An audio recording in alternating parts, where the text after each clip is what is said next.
Assalamualaikum warahmatullahi wabarakatuh. Alhamdulillahirrahmanirrahim. Assalatu wassalamu ala asyrafil anbiya il mursalin wa ala alihi wa ashabi ajma'in. Amma ba'd. Saudara-saudara, kesempatan kali ini saya akan memberikan panduan kepada saudara bagaimana cara mempresentasikan tugas-tugas perkuliahan. Dalam kondisi sekarang, dalam kondisi COVID-19, kita tidak bisa melaksanakan perkuliahan secara normal tatap muka dalam satu kelas yang memungkinkan kita interaksi secara langsung. Nah, pada hakikatnya saudara mempunyai 3 kewajiban. Yang kewajiban ini merupakan keahlian yang wajib bagi Anda. Keahlian pertama yaitu keahlian membaca. Keahlian membaca dimulai dari keterampilan mencari sumber-sumber yang tepat sesuai dengan materi perkuliahan, sesuai dengan materi pembelajaran yang sudah ditetapkan. Keahlian kedua yaitu menulis. Nah, biasanya keahlian menulis ini dalam bentuk keahlian menulis makalah. Dari mana sumber-sumber untuk menulis makalah ini? Ya dari membaca buku tadi, dari menelusuri sumber-sumber tadi. Kemudian keahlian yang ketiga yaitu keahlian berbicara. Apa bentuknya keahlian berbicara ini? Yaitu mempresentasikan tugas saudara, mempresentasikan makalah yang sudah saudara tulis tadi. Nah, karena keadaan tidak memungkinkan untuk mempresentasikan secara langsung, otomatis kita harus mencari media yang tepat. Salah satunya berupa rekaman video. Anda boleh nanti upload di YouTube atau di Instagram, atau boleh juga nanti di media-media sosial yang lainnya. Bagi anak milenial tentu tidak begitu sulit ya untuk membuat satu video. Silakan cari aplikasi yang bagus, yang Anda bisa mengedit video di sana, kemudian bisa nanti diupload ke YouTube.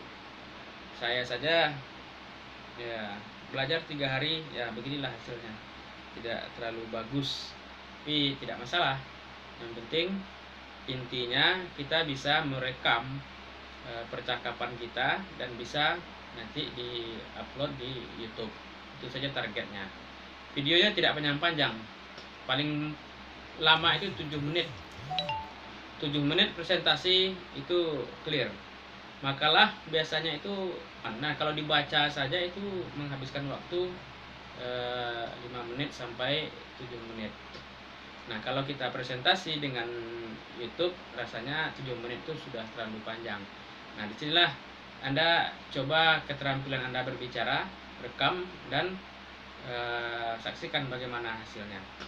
Apa keuntungannya kalau kita mempresentasikan lewat rekaman video ini?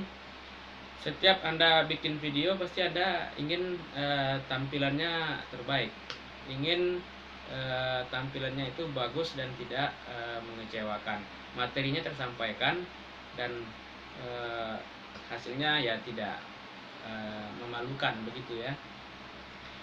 Nah, kalau kita rekam, kalau kita belum yakin, kita pasti ulang terus. Akhirnya apa? Proses pengulangan ini lama kelamaan materi terkuasai dan Anda pun langsung ingat, langsung hafal isi dari materinya.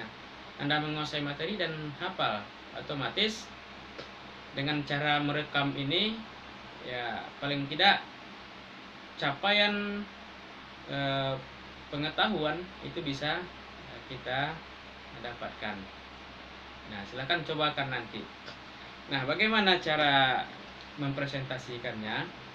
Nah, ini saya untuk yang pemula saja. Saya yakin di antara Anda ada yang sudah mahir dalam membuat video. Kita mencoba menggunakan metode kartu. Saya gunakan kartu ini dari kertas kulit makalah atau kertas karton. Ini bekas saja, ini modalnya tidak banyak, saya potong-potong. Apa gunanya? Dari contekan, sehingga nanti materinya tidak melenceng dari yang diharapkan. Kemudian sistematika atau urutnya pun dapat. Nah, saya beri contoh di sini. Materinya misalnya tentang periodisasi sejarah Islam. Sejarah Islam kalau kita urut sejak kedatangan Nabi Muhammad itu kan panjang, lebih hampir 14,5 abad, hampir mendekati 15 abad. Lama sekali. Nah, kalau kita bicarakan sejarah semuanya 15 abad itu ya tidak cukup 7 menit itu. Dan tidak cukup satu semester ya. Desain semester kita itu kan pertemuannya 16. Nah, tidak cukup. Karena itu diperlukan periodisasi. Nah, ini contoh mempresentasikan. Saya ingin bicara tentang periodisasi sejarah Islam. Islam yang sudah tersebar 15 abad itu tidak mungkin kita bahas dalam waktu yang pendek. Karena itu para ahli membagi sejarah Islam ini kepada periode-periode supaya lebih mudah dipahami, dan periode-periode ini menjadi pintu masuk pembahasan. Ini pintunya sampai dalam, nanti baru nampak betapa banyaknya isi pembahasannya. Nah, gunakan kartu ini, periodisasi sejarah Islam.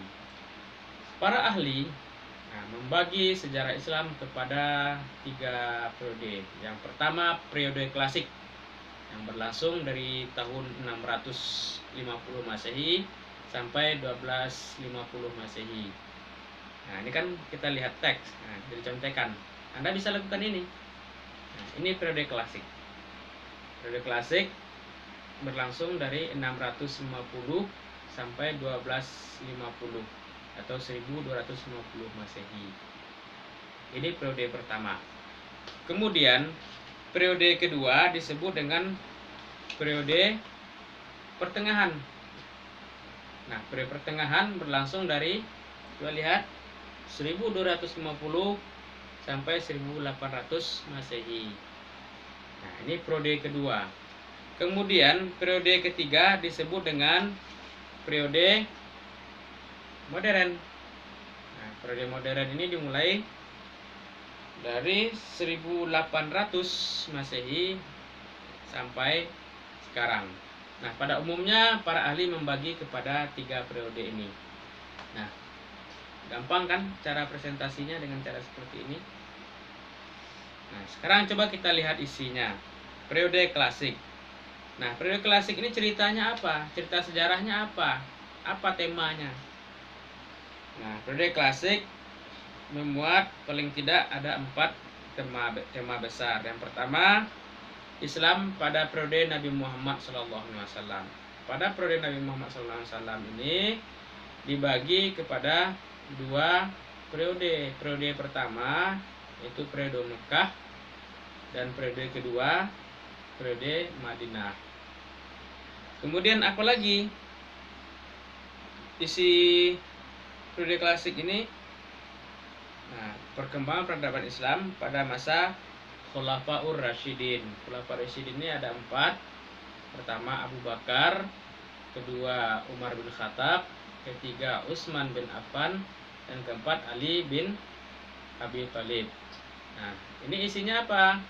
Kita akan melihat bagaimana kemajuan peradaban Islam pada masa 4 khalifah ini.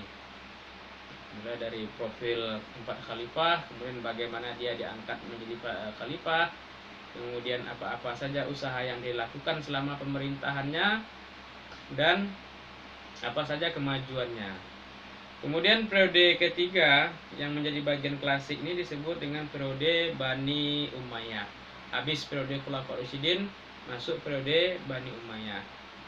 Kita akan jelaskan apa itu Bani Umayyah, bagaimana dia mendapatkan kekuasaan, bagaimana sistem pemerintahannya, bagaimana siapa-siapa saja khalifahnya yang pernah memerintah, dan apa-apa kemajuan yang dia capai, dan apa penyebab kemundurannya. Lanjut. periode Abbasiyah. Setelah keruntuhan Umayyah masuk ke periode Abbasiyah. Jadi periode klasik ini berlangsung dari 650 tahun tadi itu di awal periode Nabi Muhammad sampai 1250 di zaman Abbasiyah. Nah, begini. Kemudian setelah periode klasik tadi adalah periode pertengahan ya. Nah, periode pertengahan ini disebutkan sebagai periode kemunduran, tapi secara umum dia dibagi kepada dua periode besar. Yang pertama periode kemunduran. Kenapa dia disebut kemunduran? Setelah Bani Abbasiyah runtuh dikalahkan oleh bangsa Mongol, lalu kekuasaan Islam, negeri Islam berpusat kepada 3 pemerintahan, yaitu Fatimiyah di Mesir, Ayyubiyah di Mesir dan Damaskus, kemudian Mamluk juga di Mesir. Nah, setelah periode kemunduran ini ada periode kemajuan kedua, yaitu masa 3 kerajaan besar. Masa 3 kerajaan besar. Yang pertama kerajaan Turki Utsmani, ini waktunya panjang sekali sampai abad ke-20. Pusatnya di Turki. Kemudian ada kerajaan Safawi, pusatnya di Persia. Kemudian yang ketiga kerajaan Mughal, pusatnya di mana? Di India.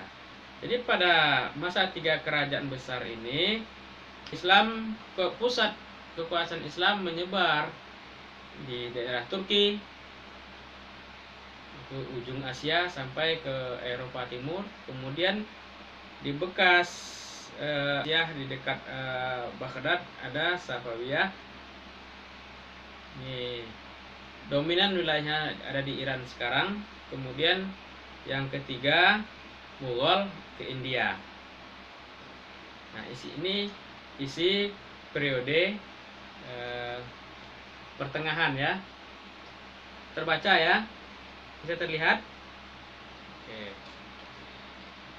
Terakhir, nah ini periode modern. Periode modern dibagi kepada 2 periode. Periode pertama itu periode penjajahan bangsa-bangsa Eropa terhadap negeri-negeri Islam. Negeri Islam dulu kan bersatu di bawah Bani Umayyah, bersatu di bawah Bani Abbasiyah.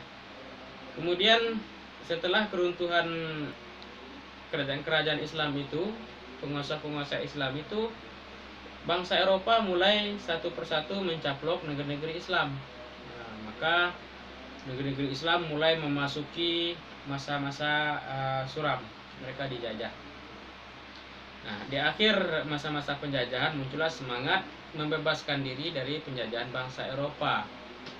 Nah, muncullah gerakan perlawanan, gerakan perjuangan kemerdekaan, sampai nanti muaranya terbentuknya negara-negara bangsa. Negeri-negeri Islam muncul lagi tapi dalam bentuk yang lain, bentuk negara bangsa, basisnya bangsa. Turki membentuk negara, bangsanya bangsa Turki. Arab Saudi membentuk negara. Kemudian Mesir membentuk negara, basisnya nation. Nation ini adalah bangsa. Jadi berbeda dengan sistem sebelumnya.